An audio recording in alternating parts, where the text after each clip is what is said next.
Sergeant Jimmie Woods, United States Marine Corps, Vietnam. I had the honor and the pleasure of meeting and interviewing Jimmie in Wichita, Kansas. It was November 14, 2006, coming up on 18 years this fall.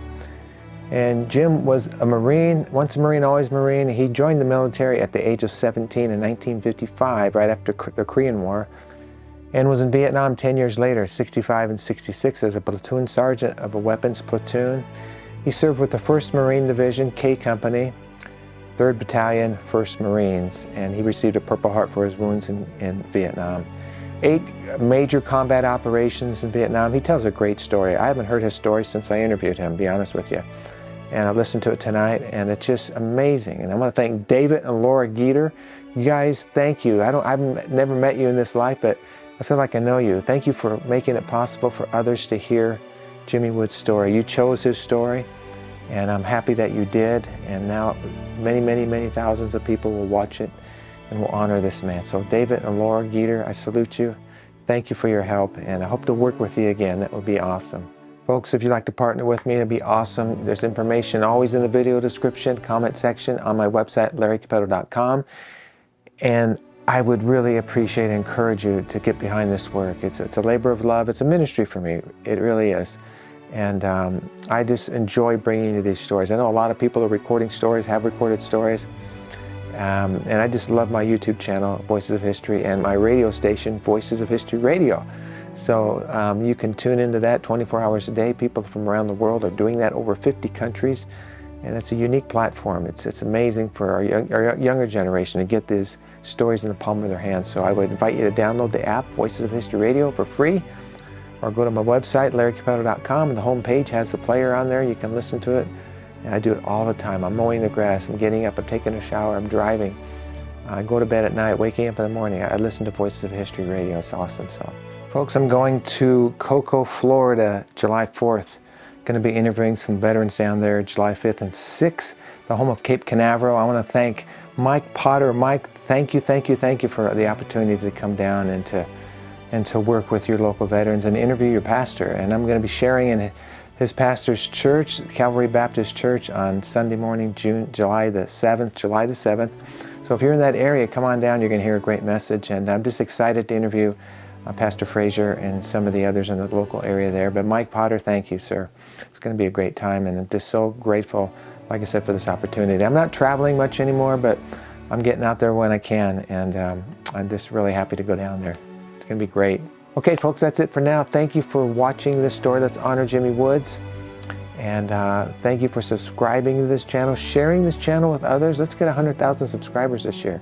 Let's do it. We're going to really have to go to do that, but I believe we can do that. I'd like to do that, so more people will be exposed to these stories, because we're fighting for the same freedoms in our own country, folks, that our veterans fought for on foreign soil. You know that we're in a fight here, and we need to not let our liberties go. Let's don't dishonor our veterans by losing our liberties, as my song Don't Dishonor Me brings out really well. Subscribe to this channel, share these videos, and let's keep this thing going. God bless you.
Okay. Focus on me, not even on the camera. Okay. Okay, what year were you in Vietnam? I went to Vietnam in 65 and 66. Were you drafted? No. Enlisted. I enlisted and I had 10 years in service before I went into Vietnam. So Tell me what the mood of the country was, or your thoughts about Vietnam at that time. well, I went in with a company called K31, and it was right at the very start of the war. And for that year, we were doing really good. I think the mood was we were there to do a job, and it kind of changed maybe later on, but while I was there, we were doing good work. So how old were you when you went to Vietnam? Oh, 27, I guess. So you've never been around combat before? This is the first time? Right. So, Well, I was in Cuba during the Cuban crisis, but that was no skirmish or nothing. Okay. Jim, tell me about what you remember about going in country and getting off a plane or wherever you boat or whatever, and what you felt, experienced, smelled, saw. Tell me about Vietnam as a country there. Okay, we mounted out of Okinawa and went straight into Vietnam, and it was a big operation called Double Eagle, 1, 2, and 3, and we were the landing force for the Marine Corps going up coast in I Corps. From there, we went to Chu Lai, and Chu Lai area was a all white sand every place. It was just like Snow White. And we put an airstrip in there, and later we went back to Da Nang area around Marble Mountain, which we worked on all the big mountains around there, Hill 65, 55, 37, and 10. What Marine Division were you with? 1st Marine Division. And is there a company, battalion, or what's your... I was in Kilo Company, 3rd Battalion, 1st Marines. And what was your job? I was platoon sergeant when I went in. I was in a weapons platoon.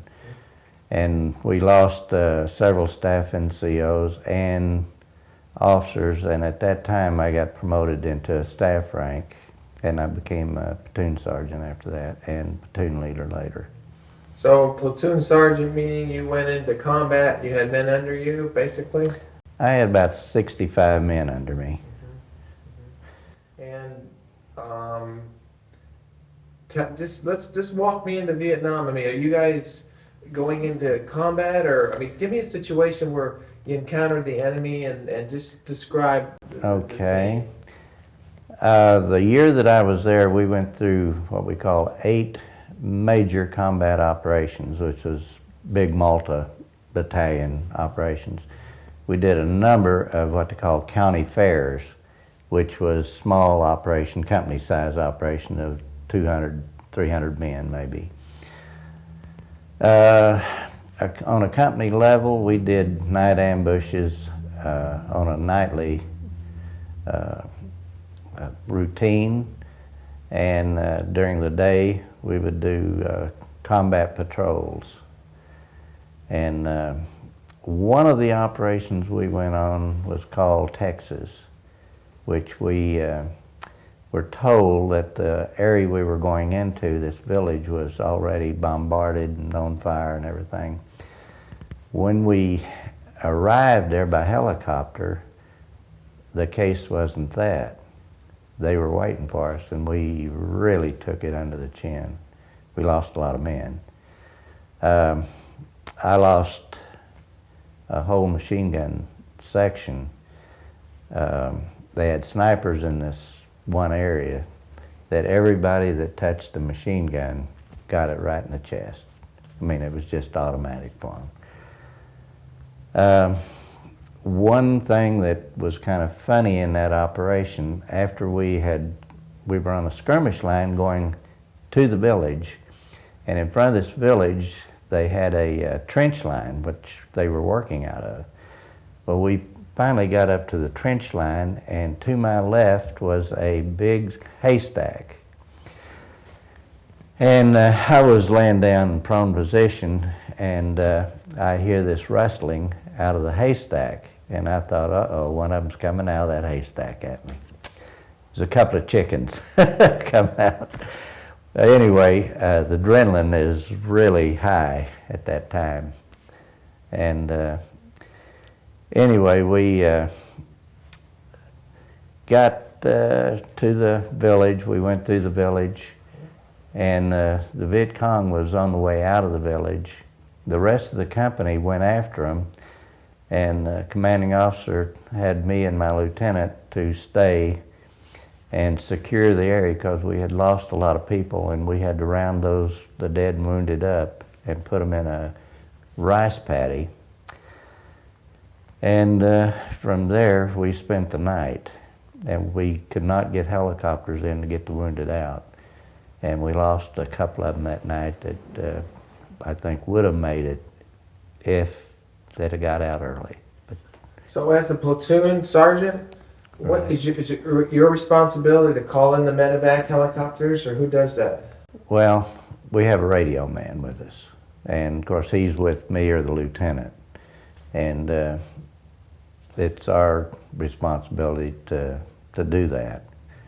And the way our situation is by rank, it can be designated to anybody to call it in if needed. A lot of times on a patrol, for instance, a corporal might be in charge of that patrol, and if needed, he could call in a helicopter. Are there parameters or guidelines in calling in the choppers? Is there just 1 down or 10 down, or how do they do that? Well, if someone's minorly wounded and he's stable, there might not be a reason to call in a helicopter right then. But when you're in a strong combat situation where you're really mixing it up, it's kind of dangerous getting a helicopter in. And you've also got to get your people that's wounded back in an area where it's secure, where they can be picked up. So Why didn't they just load everybody in a truck like they've done in previous wars and haul them out? Why did they call in helicopters?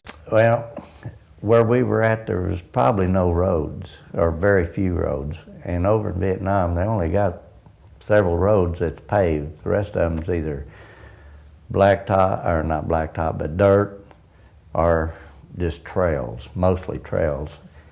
And this took place back in the mountains, so we had to fly in. No trucks, you just couldn't get back in with trucks.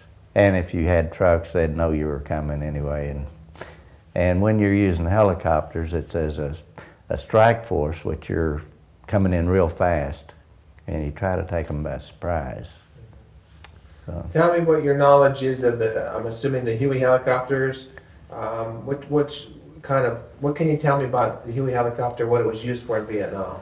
Oh boy, that was, well, let me go back one. I went in when the old helicopters, the H-34s, okay. They're slow, and they would hold about 5 or 6 combat-loaded Marines.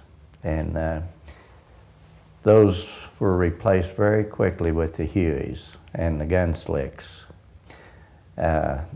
Those were fast and very proficient. And the Viet Cong and the VC, or the NVA, were scared to death of those because they had rockets on them, and they didn't like that. Very good helicopter. They would hold about, I think, 8 men maybe, combat loaded. So describe a scene where the choppers come in, the helicopters come in, and you're either directing, assisting, or the pickup of the wounded. Talk me through one of those. Okay, well, we went in on one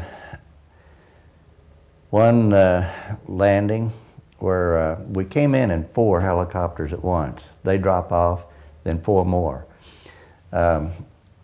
When we came into this one, I was on the first 4 that came down. We landed, and just as I looked up, I saw one of our helicopters spiraling coming down. It got hit. And I didn't know until later that day that it was a couple of my very good friends that was on that helicopter. Everybody on the helicopter got killed. And that was, a real bad day for us. As you're a platoon sergeant, Yes. can you show emotion? I mean, when you lose your man, I mean, how do you feel? How do you get through that? Well, everyone has emotions and your adrenaline's running real high. But even though when you lose someone, you have a mission to carry out, and that has to come first. You have to take care of your wounded and your dead. Of course, we never try to leave someone. We always look after them. Another little story, we were on when you mentioned that, we were on an operation where we had lost some people during a firefight earlier, and we were moving rather fast, and the corpsman was patching these people up and leaving them back there. Anyway, along about sundown, we had to stop and set up, and our particular platoon was designated to go back and retrieve all these people that was wounded and left. Well, one of these guys, one of these Marines, I'd had a lot of trouble with. He's kind of mouthy, and he gave me kind of a bad time at several times. Well, anyway, he got shot in the leg. And this individual, after we found him that late in the evening, it was dark, just getting dark. And he told us, he said, I had 3 rounds in my rifle left. And he said, if you were the VC coming after me, he said, I was going to take 2 of you out, and I was going to use the other one on me. And anyway, when we got him out, he said, you know, he said, I'm sorry that I gave you a bad time off and on, but he said, I knew you wasn't going to leave me out there. He said, you'd come after me. And I said, yeah, we did.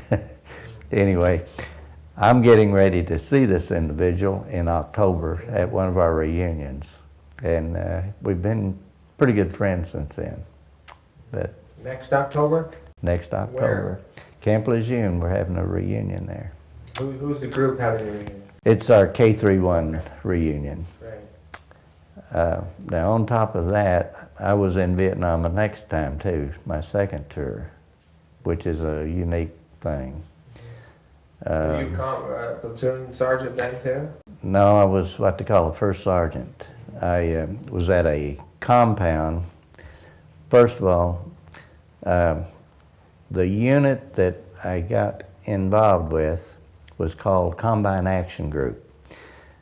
This is a small group of Marines that live in villages that train ARVN troops, and we do try to do goodwill with the civilians, get their confidence. We give them aid, medical help, trying to win the hearts and minds of the people. I had 9 of these platoons around, and they would go from, they all had an area to work in, and they would not use the same area more than once because they'd be trapped. So they moved around a lot in their area. And we resupplied those people daily, and at night they would set up ambushes trying to catch the Viet Cong. Well, also, in our compound, we had ARVN people that worked with us, and at night we would plot where these ambushes would be, and artillery would be set on those people. We got to where we weren't getting a lot of activity. So we figured some of these people are giving this information out after we plot the areas. So we would have the plotting during the afternoon, and then when they would leave, we would come in and change it and move them around, and we started getting some activity then. On one occasion, we had one of my cap units, they were called in, and he said, I'm getting movement in front of me, about 200 yards. He said this one individual came out, turned around, looked around, and then went back in tree line. And he says, okay, just keep an eye on him. He says, okay, and a few minutes later he said, now a string of them's coming out. He Said, I think I've got about 25. I said, okay, don't open up fire yet. See how many's coming out. Well, about that time, he said, good Lord, he said, there must be 200 of them coming out of the tree line. They were on a movement going through our area. And anyway, they called artillery in. And at that time, we had to have a count for each body. We couldn't say we killed X number, we had to show a body. We had 8 that we could actually count for, and the area had arms, legs in the tree lines, all kinds of gear that they were carrying. One thing the Viet Cong did, they would either drag their dead or wounded off as soon as they could, and their weapons. They didn't like to leave. They had some kind of a tradition that they did this. Well, anyway, the next morning when we came out, and we had the commanding general there come out and took a look at this site, and we know we got a lot of them, but we could only count for 8. And that was a pretty unusual night. So you had 2 tours over there? Right. What was the hardest thing about your job over in Vietnam? What you had to do? First time, I'd lost about 35 pounds getting good food. We just ate sea rations all the time then. My second time, really we ate like kings. They had a lot of good food.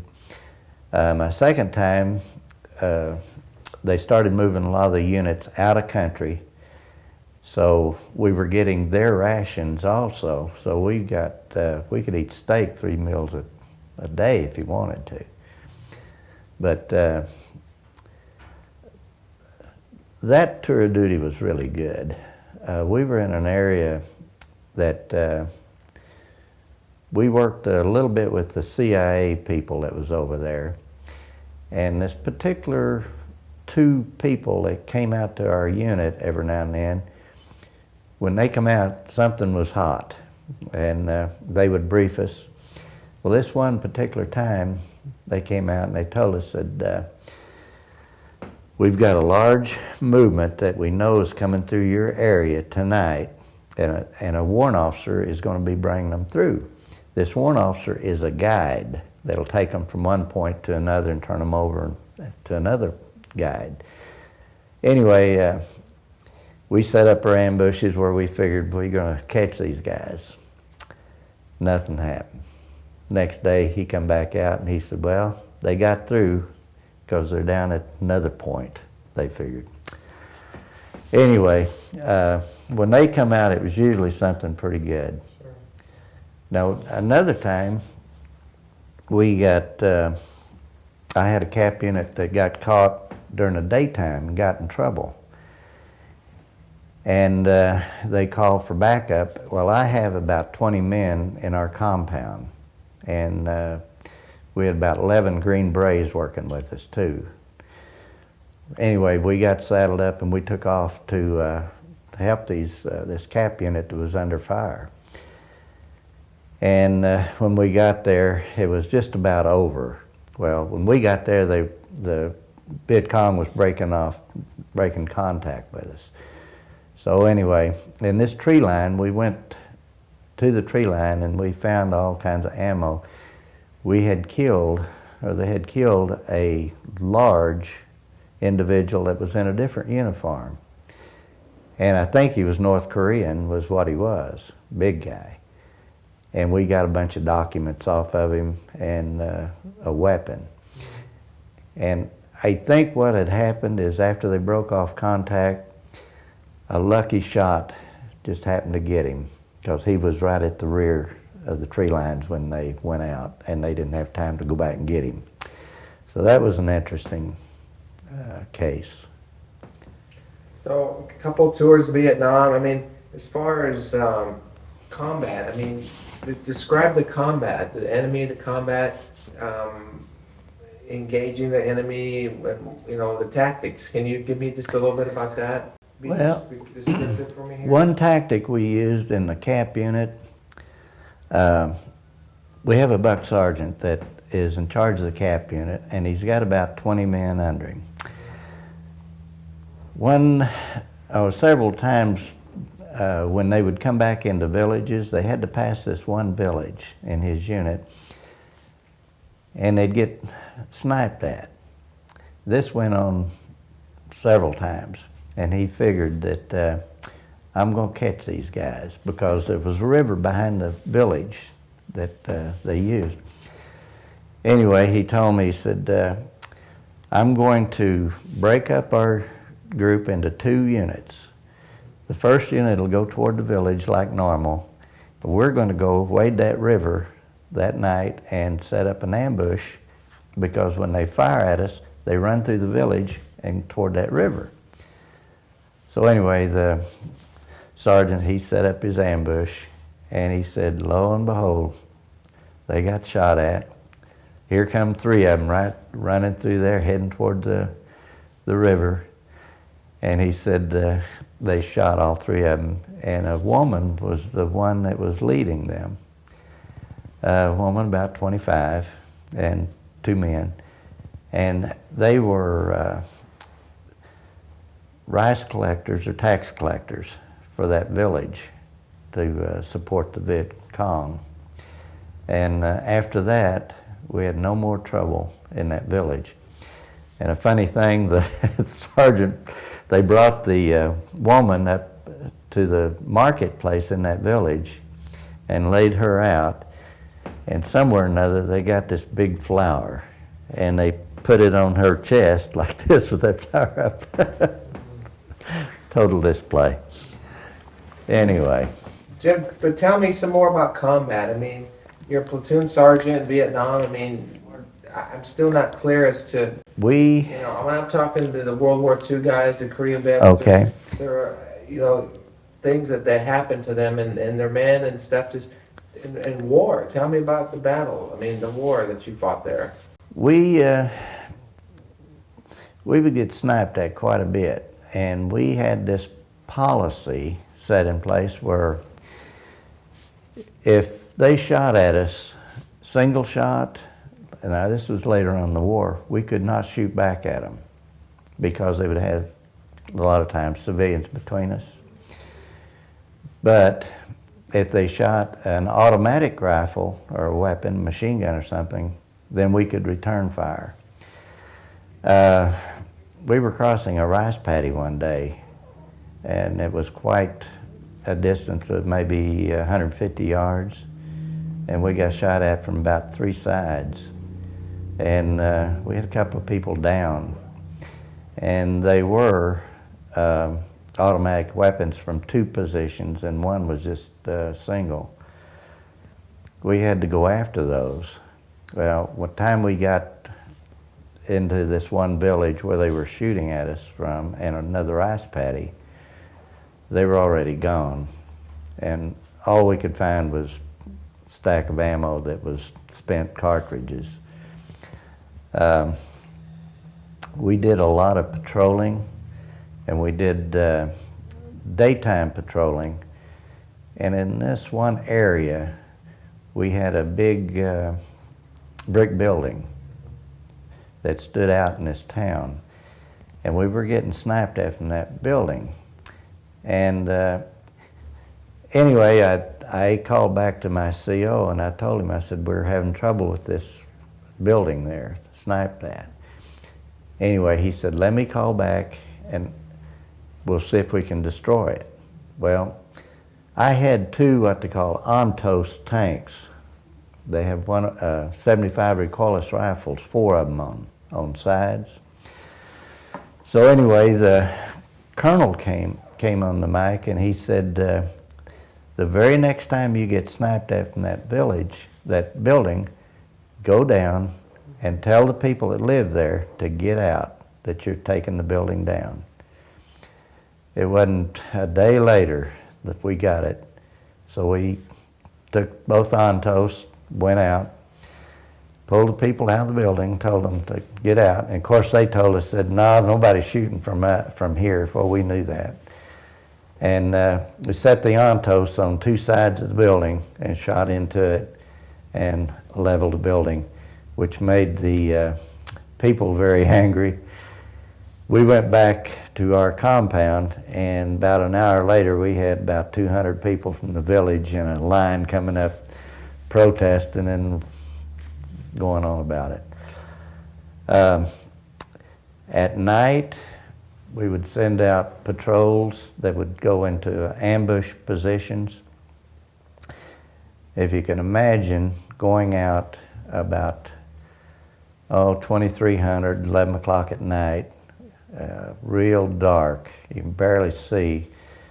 You may have 2 or 3 checkpoints where you call back in and tell us, you know, I'm at checkpoint 1, 2, or 3. We know where your ambush site's set up at. It gets cold, and you've got 8 to 12 men laying there in a depression at night and cannot talk, smoke, just lay there quiet. They go on a 50% watch, maybe, where some can sleep, some can stay awake. And it starts raining. It's cold, miserable. And this can go on for several days, and you go out like this. You come back in the morning, get ready, go back out the next night, catch a few hours sleep. Maybe you'll catch a patrol that's coming around. One particular night that we were on a night ambush, and I was on this one, we had a new group of, a company of Marines that was working next to us. And we get this call, hey, there's a lot of noise right out in front of us. Like a unit was moving, you could hear like pots and pans rattling, and we said, well, hold your fire. It's probably this other unit that's new to the area, and we don't want to shoot our own people. So we called back to the rear. And it took a little while to get an answer back, and by then it had already cleared out. And they told us that, no, that is not friendlies out there, that is the enemy. Well, we lost them. But that could have been, and they come real close to us. Well, tell me just a little bit about, you know, losing your man, wounded, killed, and did that bother you years later? Yes, it always bothered me. This one operation called Texas that I lost 2 good friends on. I lost a whole section of machine guns, and I did lose some other people. With attachments, we had about 65 people that went into this one operation. And I'd say we come out maybe with about 18 or 20. The rest of them was wounded. I think we lost 12 dead, the rest of them minor wounded. But that was a hard one. And yeah, it bothers you. One of my regrets is that I never kept a roster of the people that I served with that had their names and their addresses and their hometowns. I'd give anything if I had that. The new Privacy Act, you can't locate anybody hardly now. But yeah, that bothers you. You lose some good people. Did you ever feel guilty for surviving? I mean, some of the guys felt kind of guilty for, you know, coming back. Did you ever go through that? Yeah, I went through that. You leave country. When your time's up, it's kind of like it's a relief, but to say goodbye to the guys, some of them that you came over with that are still there, yeah, you feel a little guilty. You feel like you are abandoning them. But in the same tone, they're proud that you're going and that you made it safe through. But yeah, it's tough. only imagine what you go through with something like that. I've talked to several people in leadership, you know, that platoon sergeants or lieutenant, and it's just an amazing thing, you know, some of the things you saw and went through. Why do you think Vietnam veterans, some of them have come home and they've had problems over the years? Do you think it's because of what they saw, the combat, or what would you attribute that to? Oh gosh. I would think it was after the end of the war, more or less, they were coming home, and I have a good friend that was told when he came home that his parents wanted him to go to church with them. Yeah. And they said, don't wear your uniform. We don't want people to know that you're coming home. And he said that really hurt him. A lot of times, now this never happened to me, but people would say, well, about baby killers. I never had that, but I've heard other guys say that, yeah, they come home and they were yelled at and called names and things. And we just kind of went into a shell, I think, after that. People just didn't want to talk about Vietnam. It was a real bad war, and I think they changed policies during the war, which gave the impression that we were really not there to win. We were just went stale and just kind of waiting to get out. Was there a strong sense of purpose among your men of why they were there? Yeah, we never had any problems with our troops putting their self on the line for one another, but we pretty well knew what was going on. But when we came back, it was just different. Now, of course, I stayed in, and I never had any problems with it. A lot of people came back with PTSD, and terrible thing. In fact, I've worked with a lot of them now through the VA, and a lot of them are in our Marine Corps League. I guess it just didn't hit me like some of those guys that went through some things that they just couldn't come out of it. And I was a little older too. That might have had something to do with it, but. So they never really came home there, you know, I mean. No, they didn't. And years later, we had what we called a Vietnam Veterans Reunion in El Dorado. Well, Wichita had started a Wichita Area Vietnam Veterans Organization, which I joined, and there was about 40 of us. And we started going to this lake reunion and trying to bring in a lot of these people that didn't want to talk about it. And once they were there, they started coming out of their shell. And we started having, every year, a real good turnout. We'd have bands out there playing, and had several Medal of Honor winners that came as guests and gave speeches. We'd have flyovers, parachute jumps, and they had refreshments out there, and they camping, and this went on for about 3 days. And it became one of the biggest fundraisers for the Lake of El Dorado. And anyway, that came to a close last year. It just got to where the veterans, it was always in July, and it was so hot and they just couldn't stand it anymore. That was a lot of fun. Have you been back to the Vietnam Wall in Washington? I'm going, I hope, in October when I go to my reunion. I have never been there. I have been here when we've had 3 walls brought in and worked with them. So did you ever write letters back to the families of men that were killed in your platoon? I did one. One of my troopers got shot, and I'm not sure, but I think he lost a kidney on it. and I'm not sure if he even lived.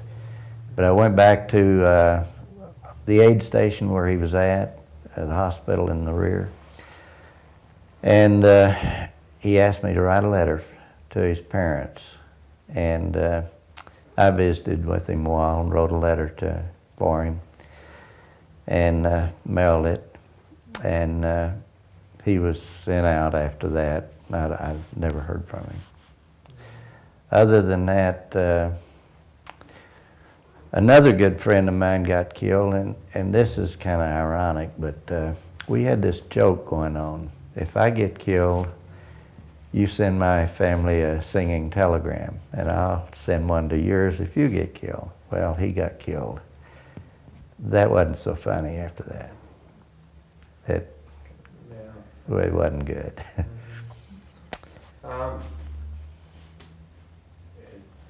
You carrying what, an M1, what, M16? No, I always carried a pistol. As a staff NCO or an officer, we didn't carry weapons. We only carried pistols. The reason for that is we're directing your platoon and working your men. They're the ones that has the rifles, and they're the ones that's doing the firing. Are there sights and sounds or smells today that bring back Vietnam? Yeah, it always had a fish smell over there. One time we were guarding a bridge called Liberty Bridge, and I had a platoon on one side, and the Arvin Marines had a platoon that worked with us, and we were working man on man, guarding this bridge. This particular holiday they had, the Vietnamese lieutenant and his platoon sergeant invited me and the lieutenant over to have a special dinner with them. Anyway, I wasn't too fond of they're not real clean over there, and I wasn't too fond of their food, so I told the lieutenant, I said, why don't you go? I don't want to go. And he said, no, if I got to go, you're going. So anyway, we went over. And when there's stuff on the table that's moving, it's not real appetizing. But we did try a little of their food and associated with them. Jim, as a Vietnam veteran and an American citizen, what does the American flag mean and represent to you? I guess you'd have to say it means everything. Freedom. I've heard more people say that the hair goes up on the back of their neck when they see it. It's everything. And the price for freedom, what would you have to say about that? It's high. Never taken for granted. I was also on recruiting duty in St. Louis between tours of Vietnam.